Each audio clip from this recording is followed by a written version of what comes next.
एक बार प्राचीन नेपाल की पहाड़ियों में बसे एक शांत गांव में आनंद नाम का एक बुद्धिमान बूढ़ा भिक्षु रहता था, जो अपनी शांति और बुद्ध की शिक्षाओं की गहरी समझ के लिए जाना जाता था।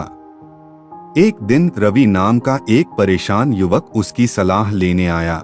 रवि ने हाल ही में कई दुर्भाग्य का सामना किया था। उसने अपनी नौकरी खो दी, उसके रिश्ते खराब हो गए और वह क्रोध और निराशा से अभिभूत महसूस कर रहा था।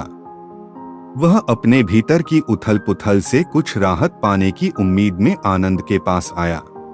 आनंद ने रवि का स्वागत किया और उसे एक कहानी सुनाने का फैसला किया।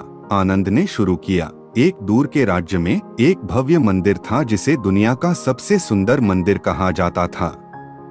एक दिन एक बड़े तूफान में मंदिर नष्ट हो गया।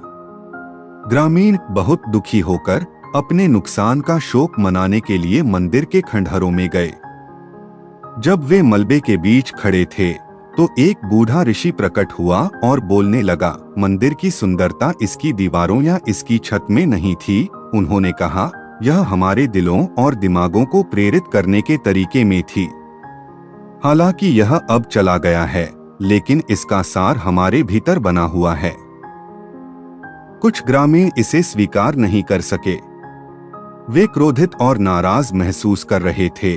उन्होंने अपने दुर्भाग्य के लिए तूफान को दोषी ठहराया, लेकिन अन्य लोगों ने ऋषि के शब्दों को दिल से लिया। उन्होंने महसूस किया कि मंदिर से उनका संबंध भौतिक संरचना से नहीं, बल्कि उस शांति और आनंद से था जो इससे उन्हें कभी मिला था। उन्होंने अपनी आंतरिक शांति पर ध्यान केंद्रित करना चुना और अपनी यादों और मंदिर द्वारा सिखाए गए मूल्यों से शक्ति प्राप्त करते हुए अपने जीवन को फिर से बनाने के तरीके खोजे। उन्होंने समझा कि तूफान जीवन का एक स्वाभाविक हिस्सा है और उनका गुस्सा खोई हुई चीजों को वापस नहीं लाएगा।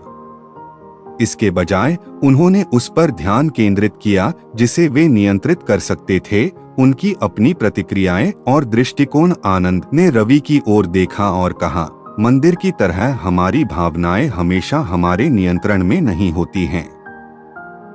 कभी कभी हमारे जीवन में तूफान आते हैं और वे विनाश और उदासी लेकर आते हैं, लेकिन उन ग्रामीणों की तरह जिन्होंने नुकसान के बावजूद शांति पाई, हम चुन सकते हैं कि अपनी भावनाओं पर कैसे प्रतिक्रिया दें।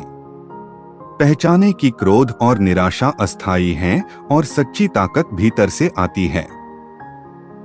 माइंडफुलनेस, करुणा का अभ्यास करके और सभी चीजों की नश्वरता को समझकर आप अपनी नकारात्मक भावनाओं को नियंत्रित कर सकते हैं और शांति पा सकते हैं। रवि ने ध्यान से सुना और कहानी से प्रेरित होकर इन शिक्षाओं को अपने जीवन में लागू करना शुरू कर दिया। उसने अपनी भावनाओं को अभिभूत हुए बिना देखने के लिए माइंडफुलनेस का अभ्यास करना शुरू कर दिया। उसने अपने और दूसरों दोनों के लिए करुणा और क्षमा विकसित करने पर काम किया। धीरे धीरे रवि ने पाया कि उसकी नकारात्मक भावनाएं उस पर अपनी पकड़ खोने लगी हैं। उसने सीखा कि हालांकि वह जीवन के तूफानों को नियंत्रित नहीं कर सकता, लेकिन वह उनके प्रति अपनी प्रतिक्रिया को नियंत्रित कर सकता है।